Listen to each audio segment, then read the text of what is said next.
Hello, welcome back, part 2. Now, if you haven't watched part 1, then I would watch part 1 if I were you. What we're going to do is we've made this logo, and we're going to actually animate it now. So if you do remember, I don't want to get the GIF back up, but if you do remember, tell you what, I'll get the GIF back up just to kind of show you. If you've already seen it and you remember, just jump on ahead. But the circles kind of write themselves in. The words come in from the side, and the other three images, there's 2 stars on the tap, they pop up. And then we've got a little wiggle on the background, which you might be able to see. Background's blurred out, and we've got a slight little wiggle giving it some movement, just to give it that aesthetic. Okay, now let's dive on in and let's make this happen. So first of all, I think I'm going to animate the circles. Yeah, let's animate the circles. Go on. So in a circle, if we come down, what we want to do, we want to add something. So this little add by here, you can add things called animators. Okay, so if you click there, what we want to add is trim paths. Okay, now this will give us a drop down of options, and if we kind of move around the start point, you'll see it kind of writes itself in like so. So what we're going to do is we're going to pull this all the way up to 100, so it's not there. Then we're going to keyframe it at let's say 10 frames in. Now to get to 10 frames, you can either type the numbers 10 by there, or if you hold shift and page down once, then you're there. Jumps 10 frames, you can see. So I want to keyframe the start at 100, and then I'll jump forward, let's say 2 seconds. So let's go to quick way, 2 seconds and 10 frames. Hit enter. It'll jump to exactly that point. And I want to bring us back down to 100. Okay, so I'll type in 0. And now that'll automatically set a keyframe. So between these two, if we scrub through, it's a bit slow, but if we scrub through, you can see it's going to be drawn itself in. Now let's go back to the first keyframe, because we want to do the same thing for the other one. So drop down, as we did before, go to add, and then trim paths. Now, we want the one that's currently going at the moment is going, let's see, is it anti-clockwise? Yeah, it's going in anti-clockwise, and we want the other one to go in reverse. So what we're going to do is we're going to come down into the... Did I add the... I didn't add the trim paths, did I? Oh, thought I did. So add, and where is it? Trim paths. There we go, so let's drop down. And we actually want to take the end. Last time we used the start, we want to take the end all the way down to 0, so it completely disappears. Again, we'll set a keyframe. We just want to move this up so we can see where our other keyframe, so we can click to where our other keyframe was. Or we can actually just type in the letter 2, the number, why do I keep on saying the letter 2? Number 2 by here, click enter, and it's going to be in the exact same place. And I just want to set this one to 100. So now if I collapse these back down, I'm going to turn off all the other layers. Just collapse that. I'm going to turn off all the other layers. So, or I can just solo these 2 layers like that. And let's get up let's shift click them both and hit U, so we can see the keyframes. Now if I hit N on my keyboard, so it stops previewing in here.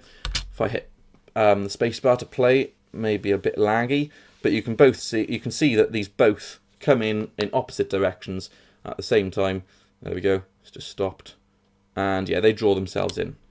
So what I'm going to do, I'm just going to quickly save, because I don't want my computer to crash or anything. So I'll go to File, and let's go Save.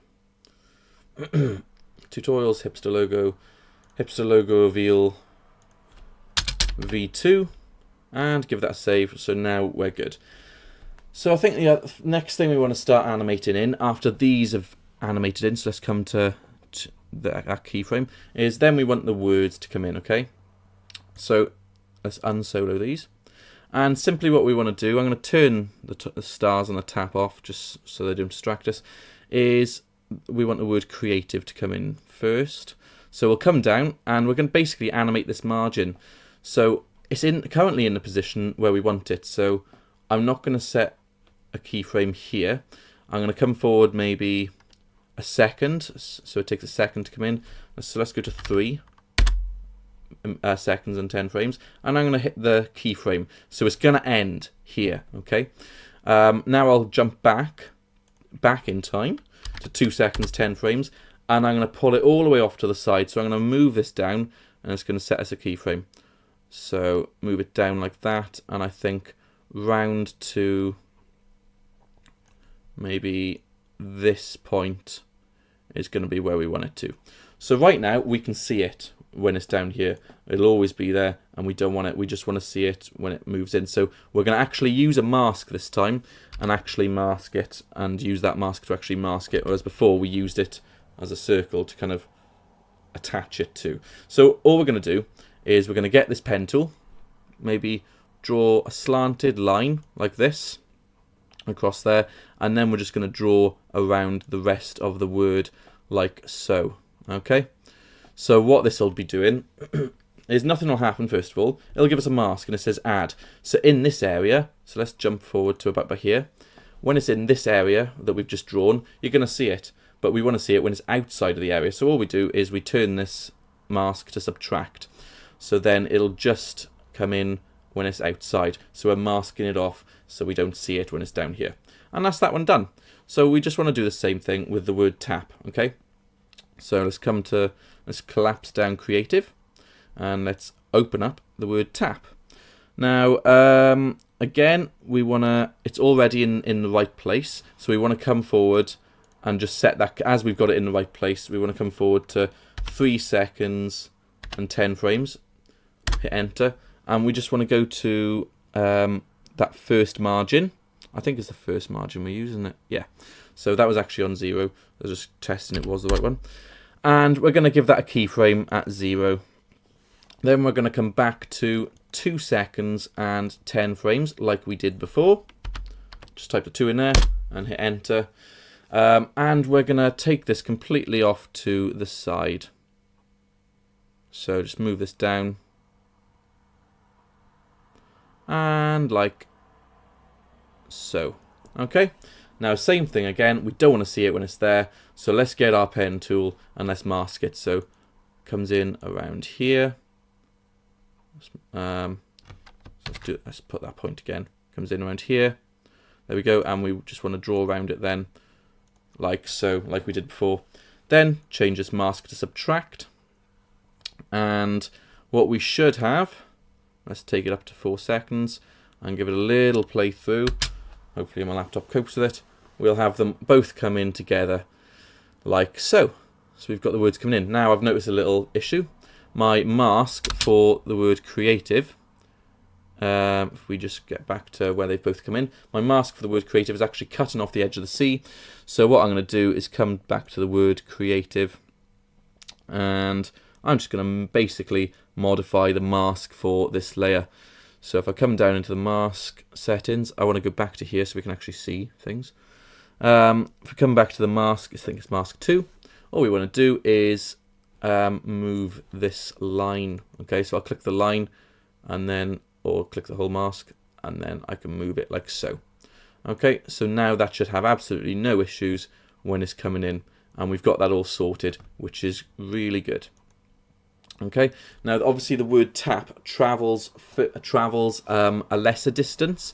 So if I just play this back from here, because it travels a lesser distance over the same amount of time, it doesn't move as fast as the word creative. So we can combat that, that's fine. So you can see the word creative moves a lot faster. What we can do is just have the word tap start a little later, like so. And that'll kind of offset it a bit, which can look pretty cool. So we'll preview that back now. So the word creative will start coming in first, or it should have. I did it on the wrong word. Did it on creative. So I'll undo that. So it moves back, and then I'll come down to the keyframes within tap. Hit U, so I can see these keyframes, and I'm going to move these ones a little autosave. Thanks for that. Yeah, I'm going to move this one for the word tap so the animation happens over a shorter period of time. Okay, so now let's give that a preview, and that should all be sorted. So the word creative will just come in a little bit early, and then the word tap, it's moving a little bit faster now. There you go, and they finish at the same time, which is nice. Excellent, we're good. So next thing we want to do is animate the stars. Now, if we were to turn the stars on, and let's say I go to S to get the scale, because I'll be animating the scale. You'll see if I move it, it scales and it moves. Now the reason that's happening is this little crosshair here, this blue crosshair when you select the layer. If you don't select the layer, you can't see it. If you select it, you can. This little blue crosshair is kind of the anchor point where it will scale from.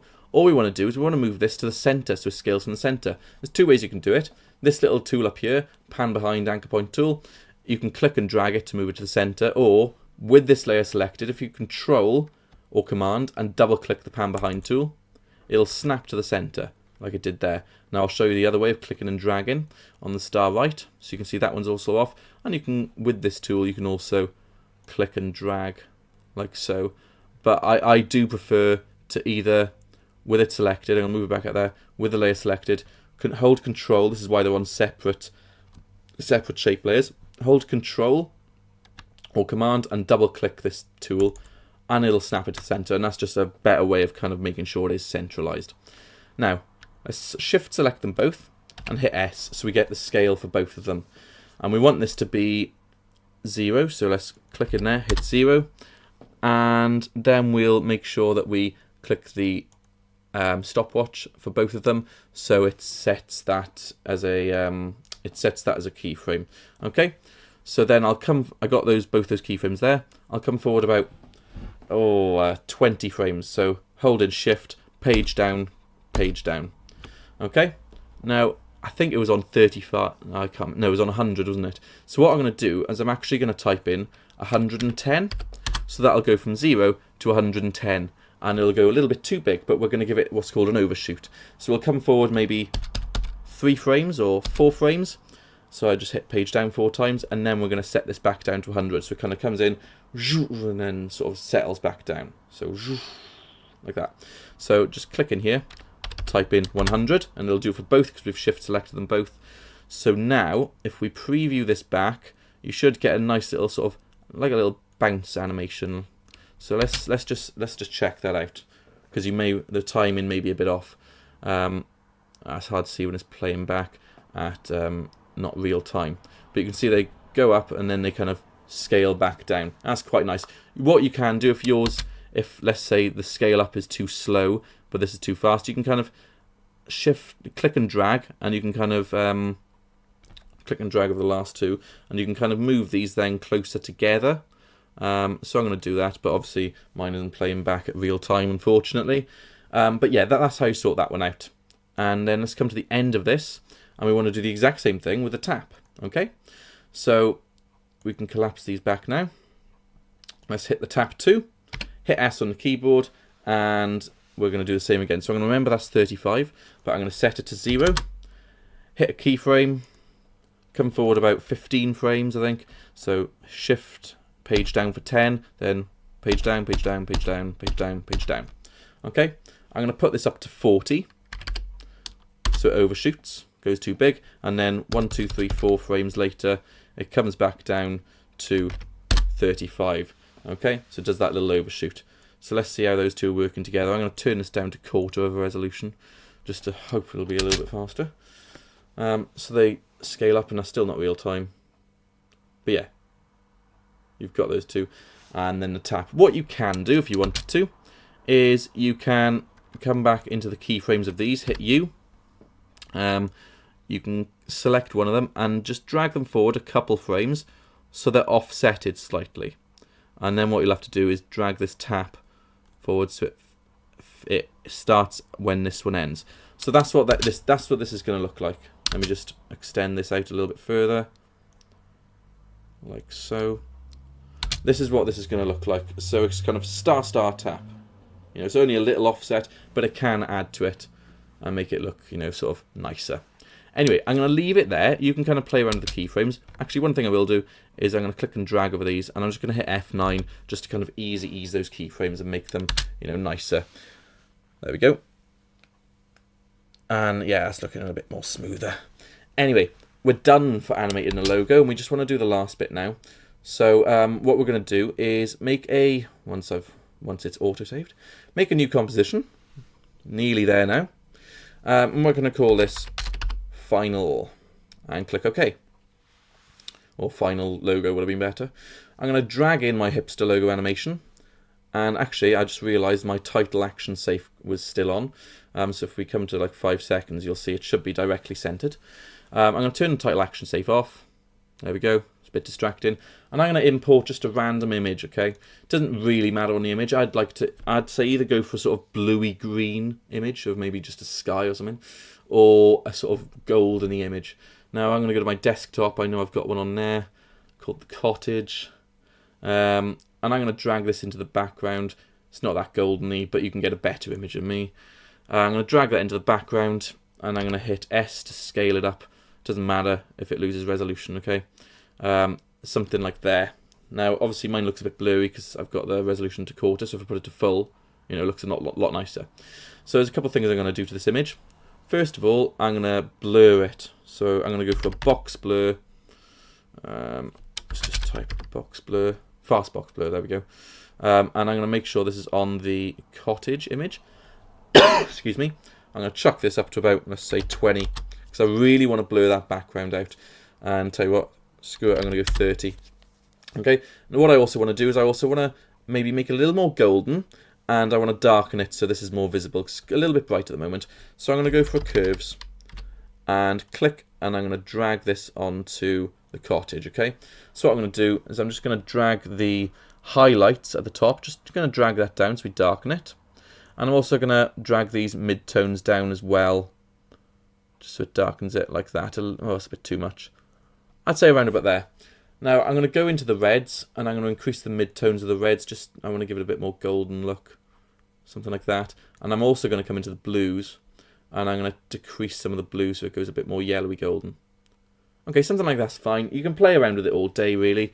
I am just going to move the image up slightly because there's a little bit of a bright bit at the top. Okay, and I'll also S to scale it up as well, a little bit more. So let's put that to 200. There we go, no one's ever going to know what that image is. So we're basically nearly there. I'm just going to collapse these now. The last thing I want to do, guys, is I'm going to hit P on this, and I'm going to add a little wiggle to the position because I want to give it a little bit of movement. Okay, so if I Alt-click on the stopwatch, I can now type in here. So I'm going to type the word wiggle, and open brackets, I think maybe 3 times a second, and then comma. I want it to move by 40 pixels, and then close brackets. So it's gonna wiggle this position parameter 3 times a second by 40 pixels in either or direction. So let's click off, and I just want to turn my logo off just when I preview this back. Let's just preview 3 seconds because it may be a too rough wiggle. It may not be enough. Yeah, I think that's a little bit too much at the moment. So I'm going to say, tell you what, let's do 2 times a second, not 32 times a second. I deleted that comma. 2 times a second by 20 pixels. Okay, and now mine's playing back, as I said, quite slowly, so you may not see that much of a movement, but you can see a little bit of a movement. So there's a very, very, very slight movement in there, and that's good. All you want to do now, guys, turn this back on, and I'm going to save mine just before I do preview this back at quarter resolution. But you've now got that finished logo on top of a sort of nice moving background. Got your Hipster logo finally animated and looking good. So I do hope you enjoyed that tutorial. Once you've done that, go give it a render, export it. There is two tutorials on my channel. One how to export it as an MP4 and one how to export it as a GIF. So now you've got that, you can go ahead, design it, and create your own. So I really hope you enjoyed that. I'll be uploading another one hopefully tomorrow. There'll be a little teaser on the Facebook and the Twitter later. It's kind of going to be a blood dripping logo, which is quite cool. So cheers for tuning in, and I'll catch you guys in the next upload. Cheers.